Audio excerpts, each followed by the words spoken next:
Julian Frost was a man obsessed. His reflection was his enemy. Every line, every wrinkle, a betrayal. He craved eternal youth. The silver screen was his lifeblood and youth, his currency. He had it all, fame, fortune, and a face that could launch 1,000 ships. But time, that relentless sculptor, was not kind. Jullian wasn't ready to fade into obscurity. He saw his peers, their careers dwindling as their faces wrinkled. He made a vow. He would stay young. He would stay relevant. He would stay Jullian Frost. His quest for eternal youth became an obsession. He consulted specialists, dabbled in experimental treatments. He chased whispers of ancient rituals and far-fetched scientific breakthroughs. Then a rumor reached him. A scientist hidden in the Amazon claimed to have discovered the secret to reversing aging. Jullian, fueled by desperation and vanity, embarked on a journey into the heart of the rainforest. The journey was fraught with danger. He battled treacherous terrain and dodged venomous creatures, his desire burning brighter with each step. He finally found the scientist's hidden laboratory. It was a chaotic mess of beakers, tubes, and strange pulsating machinery. The scientist, a wild-eyed man named Dr. Vargas, greeted him with a manic grin. Jullian had found his salvation. Dr. Vargas called it the Kronos device. It was a marvel of science, a testament to human hubris. The device, Vargas explained, could manipulate the very fabric of time within a person's cells, reversing the aging process. Jullian, his heart pounding with a mixture of fear and excitement, agreed to become Vargas's test subject. The procedure was agonizing. Jullian felt a searing pain course through his body as the Kronos device hummed and sputtered around him. But when he looked in the mirror, he saw the results. His wrinkles were gone. His skin was supple. He looked years younger. The effects were temporary, Vargas warned, but with each treatment, the results would last longer. Jullian, drunk on his newfound youth, returned to Hollywood, his secret tucked away like a venomous snake in his heart. He became a phenomenon. Critics marveled at his ageless appearance. Fans whispered about a deal with the devil. His career skyrocketed. His films shattered box office records. He was on top of the world, but the treatments were addictive. With each passing year, Jullian needed the Kronos device more and more. The fear of aging, once a whisper, became a deafening roar in his ears.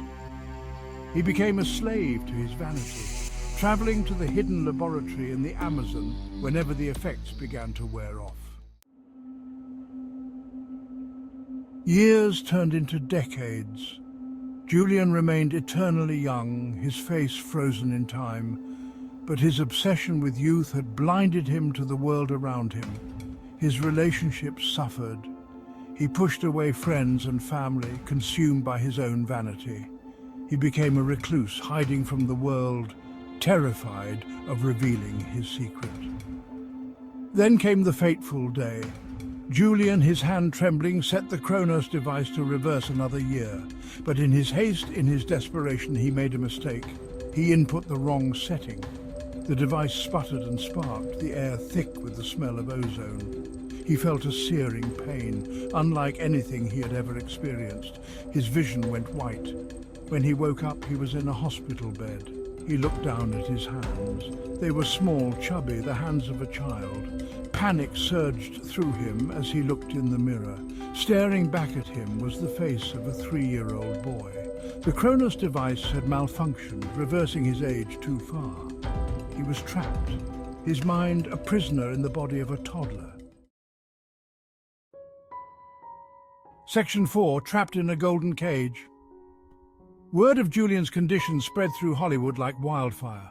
At first there was pity, concern, but Hollywood, that merciless beast, soon saw an opportunity. His youthful appearance became his curse. He was cast in everything: baby food commercials, diaper ads, family-friendly sitcoms. He was the ultimate child star. His parents, old and frail, became his legal guardians, their eyes filled with a mixture of pity and greed. Jullian was a prisoner in a gilded cage. He yearned to scream, to tell the world the truth, but his words came out as infantile babble.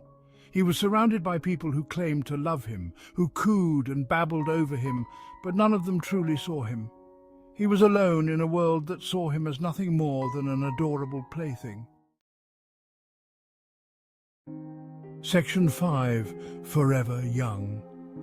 As the years turned into decades, Jullian watched as his parents aged and withered. They too succumbed to the relentless march of time, their lives flickering out like candles in the wind. He was alone, forever young, forever trapped. His once handsome face, now frozen in a perpetual state of childhood innocence, became a grotesque mask, a constant reminder of his folly. He existed in a torment of his own making, his mind a raging inferno behind the bars of his infantile prison. He was a prisoner of his own vanity, a cautionary tale whispered in the corridors of Hollywood.